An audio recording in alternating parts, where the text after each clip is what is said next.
Assalamualaikum warahmatullahi wabarakatuh. Selamat pagi, siang, sore, malam pemirsa. Ini berita hadir menyapa Anda pada hari ini. Kami akan menghadirkan pokok bahasan mengenai memori. Bersama saya Gina Safira Claudia Rahab, ini berita selengkapnya. Memori atau daya ingat merupakan hal penting bagi manusia karena merupakan kekuatan jiwa manusia untuk menerima, menyimpan, memproses, dan mereproduksi kesan-kesan, tanggapan-tanggapan, ataupun pengertian-pengertian. Untuk mengetahui lebih lanjut mengenai memori, kita telah tersambung dengan narasumber kita, yaitu Natania Nauzul Syakira. Assalamualaikum Natania, bagaimana kabarnya? Semoga kabarnya baik-baik saja ya. Saya ingin bertanya, apa aja sih 3 sistem dalam memori dan bagaimana cara untuk mempertahankan memori tersebut? Waalaikumsalam warahmatullahi wabarakatuh. Terima kasih Gina. Alhamdulillah kabar saya baik-baik saja. Saya Natania ingin menjawab pertanyaan-pertanyaan yang ada. Sistem memori yang pertama ada sensory memory. Sensory memory adalah semua hal yang kita ingat berasal dari panca indera seperti suara, gambar, sentuhan, rasa, dan penciuman. Contohnya mural-mural yang sering kita jumpai. Yang kedua ada memori jangka pendek atau short term memory, yang merupakan sistem memori yang memiliki kemampuan terbatas dan terlibat dalam proses mengingat suatu informasi dalam waktu yang singkat. Contohnya kita sering melihat nomor kendaraan lain yang hanya sekedar kita lihat saja tanpa adanya pengulangan. Selanjutnya ada memori jangka panjang atau long term memory.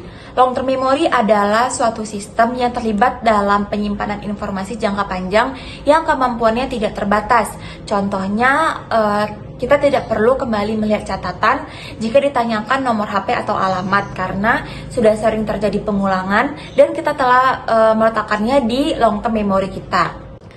Lanjut ke pertanyaan kedua, yaitu ada strategi untuk mempertahankan memori. Yang pertama ada pengulangan. Pengulangan adalah metode yang melibatkan repetisi bertujuan untuk mempertahankan informasi dalam memori. Contohnya murid-murid di sekolah yang sedang menghafalkan suatu materi pembelajaran. Biasanya mereka melakukan pengulangan-pengulangan kata agar mereka dapat mengingat materi yang telah dipelajari. Yang kedua ada mnemonics. Mnemonics adalah berbagai strategi untuk meningkatkan kemampuan mengingat seperti penguasaan saja atau formula. Contohnya untuk menghafal nama-nama not dalam notasi musikal biasanya dibantu dengan satu kalimat, yaitu every good boy does fine. Nah, setiap huruf dari awal kata itu merupakan kunci dari not dalam notasi musikal. Sekian dari saya kembalikan kembali kepada Gina. Baik, terima kasih Natania atas penjelasannya dan juga waktunya yang telah menyempatkan hadir pada acara ini berita. Selanjutnya kita telah terhubung dengan narasumber selanjutnya, yaitu Cynthia Sakinatun Zahra. Assalamualaikum Cynthia, bagaimana kabarnya? Semoga kabarnya baik-baik saja ya. Ada pertanyaan saya untuk Cynthia, yaitu bisakah Anda jelaskan dan sebutkan jenis-jenis dari amnesia dan juga apa faktor yang meningkatkan memori kita bekerja? Waalaikumsalam warahmatullahi wabarakatuh. Kabar saya baik dan saya akan coba menjawab pertanyaan dari Gina. Yang pertama, amnesia itu memiliki dua jenis, yaitu amnesia retrograde, yaitu hilangnya memori mengenai peristiwa sebelum kejadian. Jadi sebelum kecelakaan dia ingat peristiwa itu. Ini tuh dia tidak dapat mengingat masa lalu tapi dapat membentuk memori baru. Yang kedua ada amnesia anterograde, yaitu hilangnya memori mengenai peristiwa-peristiwa yang terjadi setelah cedera otak. Jadi amnesia ini dapat mengingat masa lalu tapi dia tidak bisa membentuk memori baru. Nomor 2, yang pertama adalah olahraga teratur. Yang kedua adalah hubungan sosial yang baik. Yang ketiga adalah hindari stres. Ingat, karena stres merupakan musuh utama bagi otak. Yang keempat adalah bermain untuk relaksasi, jadi untuk rileks otaknya. Yang kelima adalah tidur. Jadi tidur itu diibaratkan sebagai mengecas diri kita. Dan yang terakhir adalah tertawa. Pernah dengarkan bahwa tertawa merupakan obat terbaik bagi segala kesehatan. Jadi ketika tertawa itu banyak area atau bagian otak yang aktif bergerak. Sekian dari saya. Assalamualaikum warahmatullahi wabarakatuh. Baik, terima kasih Cynthia atas penjelasannya dan terima kasih juga telah menyempatkan hadir pada acara ini berita. Baik, kita lanjut ke narasumber berikutnya yaitu Aurelia Sekar Maharani. Assalamualaikum Sekar, bagaimana kabarnya? Semoga kabarnya baik ya. Pertanyaan saya untuk Sekar adalah bagaimana memori itu bisa terbentuk dan mengapa kita bisa menjadi pelupa? Waalaikumsalam warahmatullahi wabarakatuh. Alhamdulillah saya dalam keadaan baik dan sehat. Perkenalkan, nama saya Aurelia Sekar Maharani sebagai narasumber ketiga yang ingin menjawab pertanyaan-pertanyaan tersebut. Yang pertama, memori dapat berbentuk seperti sel yang terdiri dari sepotong kecil informasi.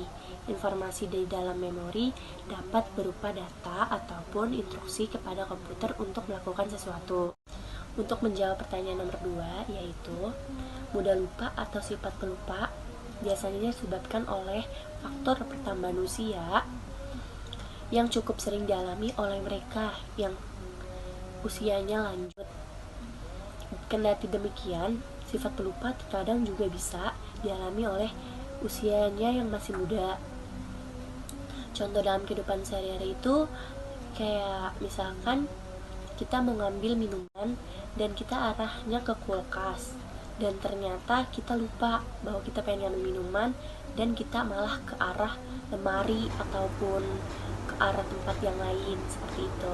Baik, terima kasih atas penjelasannya Sekar dan juga terima kasih telah menyempatkan hadir dalam acara ini berita. Selanjutnya ada Rizna Nurholila sebagai narasumber terakhir pada hari ini yang sudah terhubung. Assalamualaikum Rizna, bagaimana kabarnya? Semoga baik ya kabarnya.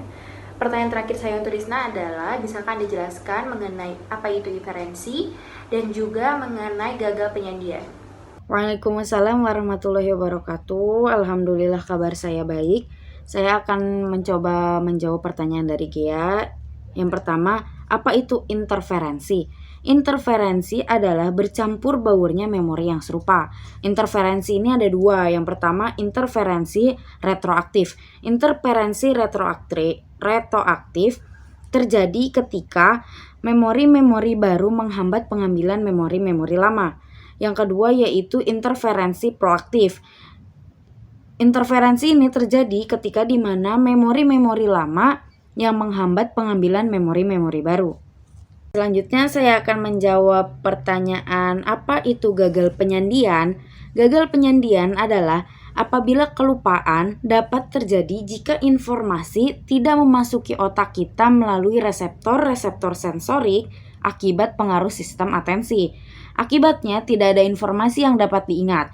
Hal ini mengacu pada kegagalan memasukkan materi ke dalam memori jangka panjang. Terima kasih Rizna atas penjelasannya dan juga waktunya yang menyempatkan hadir pada acara ini berita. Demikian acara kita pada hari ini. Sekali lagi saya ucapkan terima kasih kepada narasumber-narasumber yang telah berkenan hadir bersama kami. Dan juga terima kasih kepada pemirsa yang telah menyaksikan ini berita pada hari ini. Saya Gina Sabira Claudia Rahab, pamit undur diri. Assalamualaikum warahmatullahi wabarakatuh.